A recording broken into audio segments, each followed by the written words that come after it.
Nothing out of the ordinary once again. Oh, hey everyone. 'Tis I, multi-voice reviewer. And this here will be the last of the sci-fi hero, of the science fiction hero. And of course, one thing I have to say, sorry for saying science fictional, just an old habit of mine. I meant science fiction hero. And believe it or not, this sci-fi hero, this one, he didn't just jump on a rocket ship and went to space, just like Flash Gordon. And even he didn't teleport to another planet like John Carter. And believe it or not, this hero,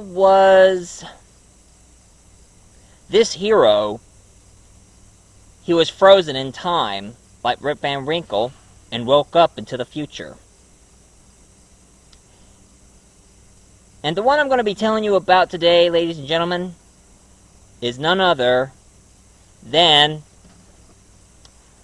Buck Rogers from the 25th century. Well, in the 25th century. Now, who is Buck Rogers, you say? Well, in the original comic books, like I have this printout cover of it, this is the first issue comic where he first appeared, even though he came in the comic strip. Even though he came from a comic strip, but they finally made a reprint into a comic book. And this is what it looks like.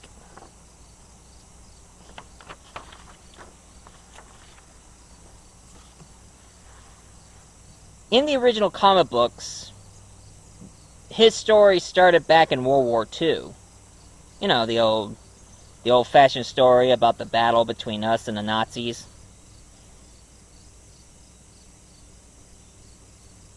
But in this story, he has an eager young space cadet, and he's an airplane pilot.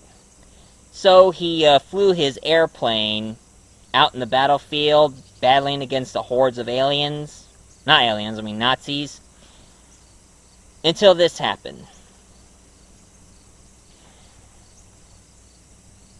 Buck Rogers' airplane landed in the Himalayan mountains, out in the snowy mountains, and him and his young space cadet crash-landed in the mountain and was buried from the ice and the snow. So they both were frozen in time, and they woke up into the 25th century. Now, Buck Rogers and his young space cadet, they both decided to make the best of it in the future, and he has worse things to battle against besides Nazis, aliens from different planets who wants to conquer Earth. Now, being in the future, he doesn't know how to fly, he doesn't know when to fly a spaceship, but it's not as hard as flying an airplane or a jet. And he also meets this woman who goes by the name of Commander Wilma Deering.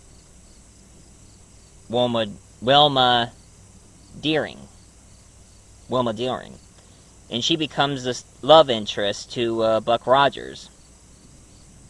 And throughout his entire journey, he keeps on battling against hordes of evil aliens from other planets so he can save Earth. So you can say he came out of the past to save the future. Now, him frozen in time, that was pretty much the inspiration from one of Washington Irving's story called Rip Van Winkle. A story about a guy who is in the 1700s, and he meets a bunch of mysterious bearded guys, and he played bowling with them, and he drank their beer until he fell asleep, and now he wakes up all old and wrinkly and bearded, and figured out that he slept through the future. Except on Buck Rogers here, he didn't get old, he stayed young.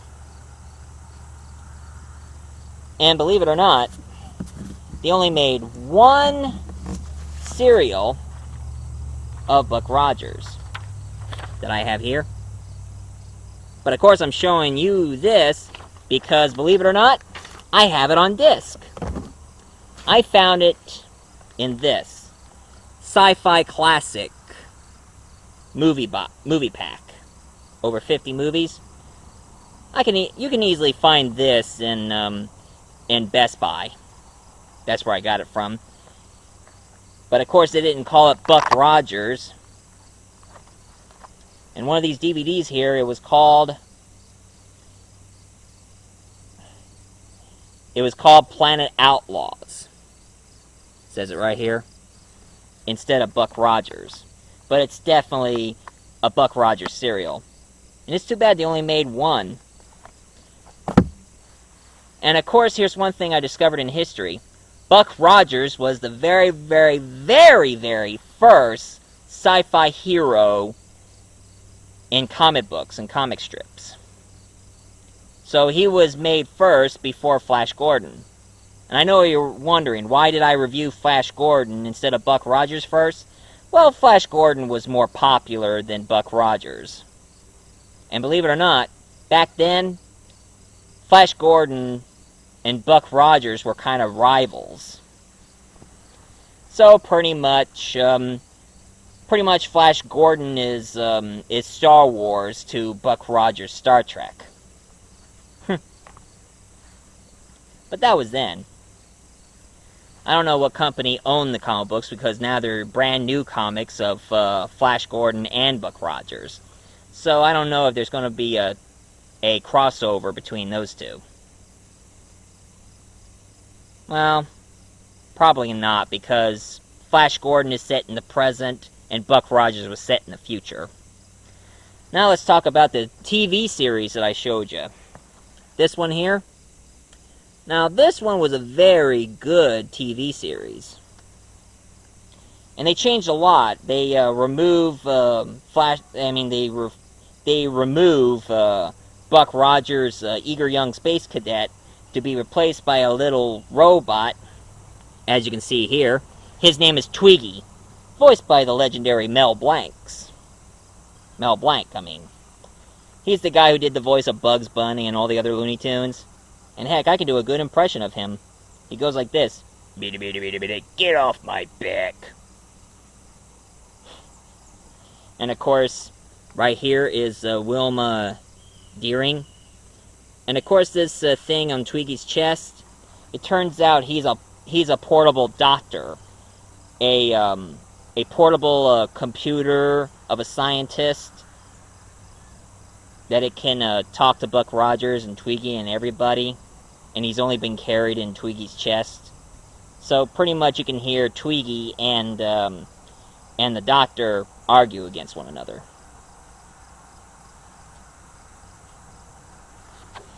And they also changed the origin in this story.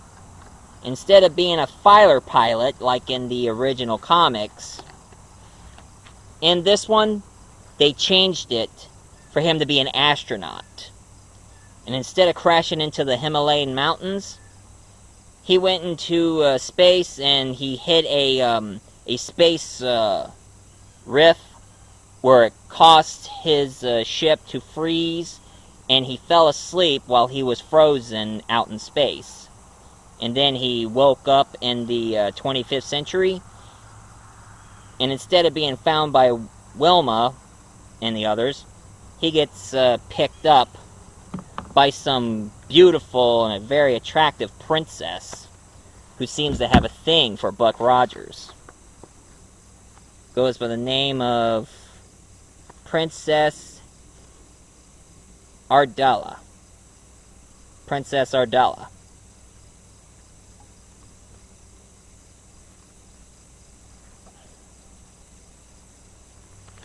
And of course, throughout all the episodes, Princess Ardella, she seemed to have, she just can't get Buck Rogers out of her mind. Even though Buck Rogers likes Wilma better. I just wish she can just get over it.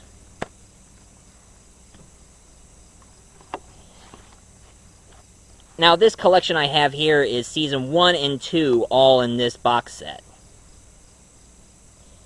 And not only Buck Rogers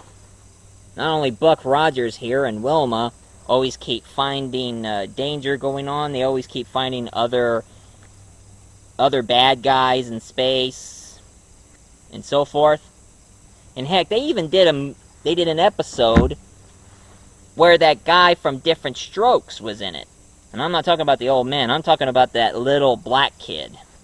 Although he's not a kid, he's a full-grown man. He just has that disease where he stayed child size.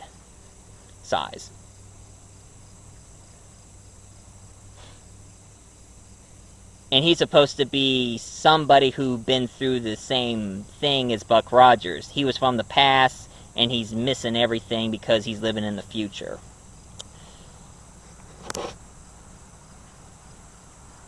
And you know what I was expecting for him to say? I was expecting him to say this. What you talk about, Buck?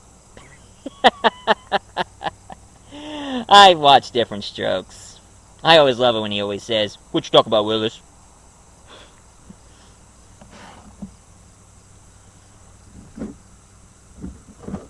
All in all, this TV series is pretty good. You should look this show up and enjoy it. Even though it has a lot of 70s reference. And of course, the woman who plays the princess, she always wears skimpy outfits, unlike the actress Erin Gray, who plays Wilma. She wears tight outfits. I didn't care much on the second season because they had Twiggy use another voice instead of the old bigot. And they also changed professors. And also, they had another robot who's supposed to be Twiggy's son. And they also introduced a new character named Hawk. And who he's supposed to be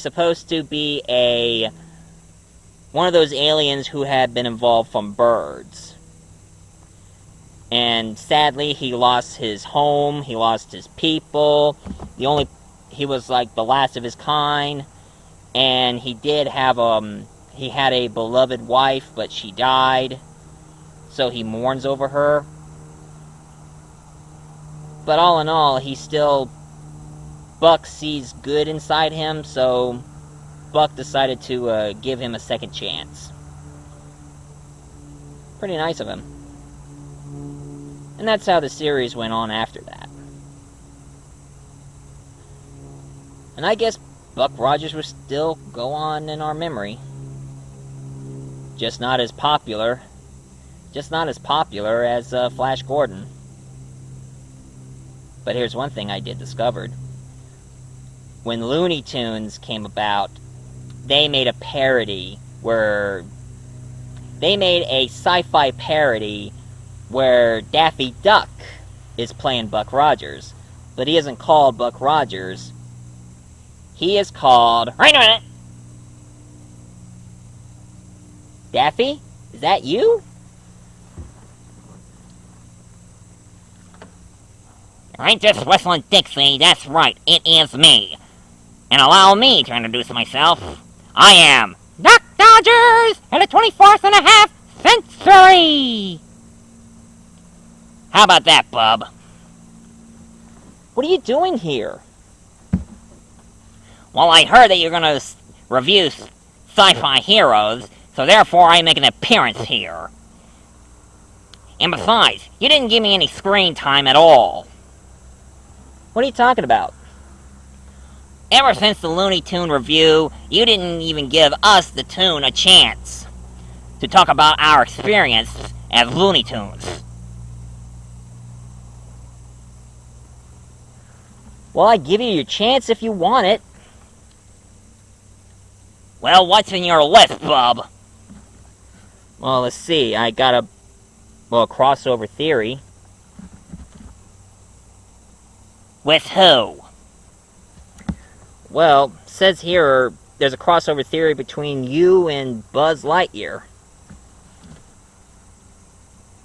Him? Did somebody call me? Huh? What? Where? Where is he? I'm right here. Oh, it's you.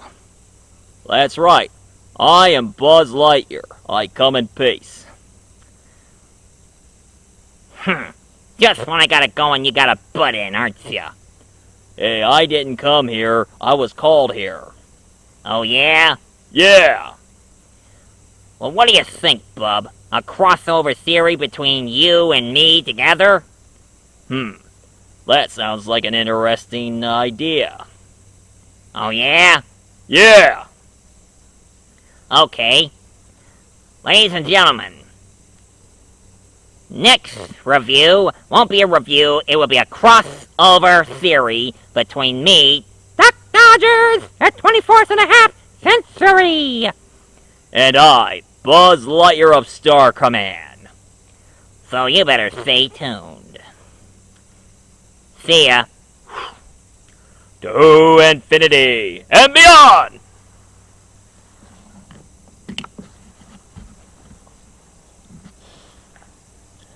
Big freaking deal. But it's true, folks. But it's true. Duck Dodgers was a parody to Buck Rogers. Well,